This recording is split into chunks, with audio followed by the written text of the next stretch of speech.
Ahinya to Moses penjo makamano in bende dago mar chwalo ni bende dwaro mano mar chopo 100 kilometers National Fiber Optics Connectivity Network mawinjo be ne chwalo broadband access kor gwenge duto mapacho kae singo kata achiel kuom pillars mago mag ICT ka achiel kod digital economy ma sirikal ma Kenya Kwanza ne nitiere godo bende osetemo chopo kor gwenge duto mapacho kae. Kanyalo duoko penjo no kaluwore gi kama awuokie. Awuokie Matka Monica Jiado Kitengela. To abende a interact kod ojende kendo aneno gik ma gikale. Anyalo wacho ni government ok osechopo kidieng mane gichiko wachande.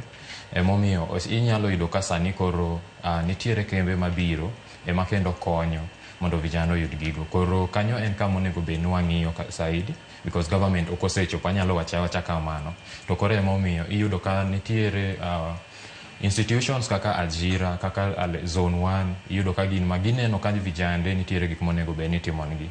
To koro wakawo initiatives mamiyo vijande gi mondo oyud internet, but government pok osechopo singo mane gisingo kanyo.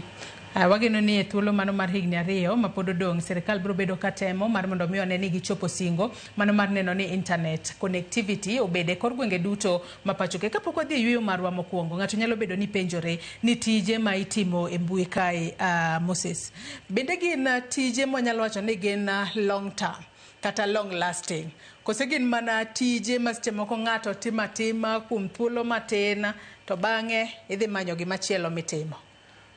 Gin long lasting. Aduoki kamano. Gin long lasting. No kata bende ka bet kanyo an achiel kuom jok ma mane gima timo sani. To kendo abende an gi employees kata an gi jotich ma andiko mwatiyogo. Koro en gima tiyo to sechoponwa to kendo kik warit especially wan kako nagi. To ahero kabisa seche moko wakele wache idho mondo donj nogandawa mondo wan gini tiyo because wadong' chien zaidi. Wanyalo wacho ni gin mage nitiere moko ma seche moko gin short term, nitiere moko ma gin long term nikech katiyo kod ranyisi gimoro kaka loso kata software. Software no kiselose dichiel dong' rumo kose podi nitiere tich machielo ma koro nyaka ibed kitimo. Nitiere mitime dichiel. Emomiyo koro wacho nyaka ibed gi awachno oganda matimo gimitimo. Ng'es jamini oganda tiyudo ka nitiere tije mabira. Kisetiyo komanyo gi zone 1 kendo gimiyi moro. Koro iyudo ka gin long term. To seche miseloso gimo miluongo ni reputation kata nying maber. Bende dinind kech adier. Lakini en kech da. Koro gin long lasting to gintiere tang'en wadhi donjo kuomgi achiel kachiel nyaka kaka inyalo loso nyingi mondo ibed ng'at mong'ere kaka kanyo. Makati inyalo yudo pesa bilos giki because wasewinjo weche gi ndalo duto. Wasewinjo forex, wasewinjo digital marketing. To nitiere nyaka graphic design. Tie ng'at moloso poster mo okelo wa kawuono mwabedo ka. To ng'ani osebedo kowuotho nade, osebedo kochajo nade, to pesa koyudo ka orite nade. Koro gin tije ma long lasting, lakini gimoloyo en ni nyaka wang'e ni to career kata tich madwa donje ni bende o align kod aluonge gani values akia kaka nyakete gi dholuo o align kod value gi gima dwa timo ndalo duto. Nwach kata 9 to 5 bende ber, tiyudo ka nitie ng'at moro madhire tijno. Lakini seche mitimo giri mo mihero cha kata kiny ka onge to orie kendi chunga. Koro iyudo ka gin long lasting, gichudo maber, to gima iye ma itimo gi chunyi maber, Nyasaye be gwedhi, to kendo okelo ni ohala.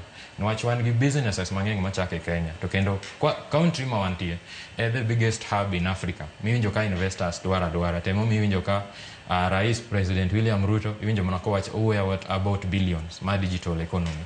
Koro okonego be rito nwaparo ni okosechoponwa, onego wang'e mana kaka watiyo maber kode nwach pod wan piny, to mano nyiso ni wadwaro tiegruok e yo malong'o. Wang'e kaka watiyo gi mbui, wang'e kaka wa show up e mbui, kaka waketo pichwa e mbui, wang'e kaka dhok mwawuoyogo e mbui makelo pesa.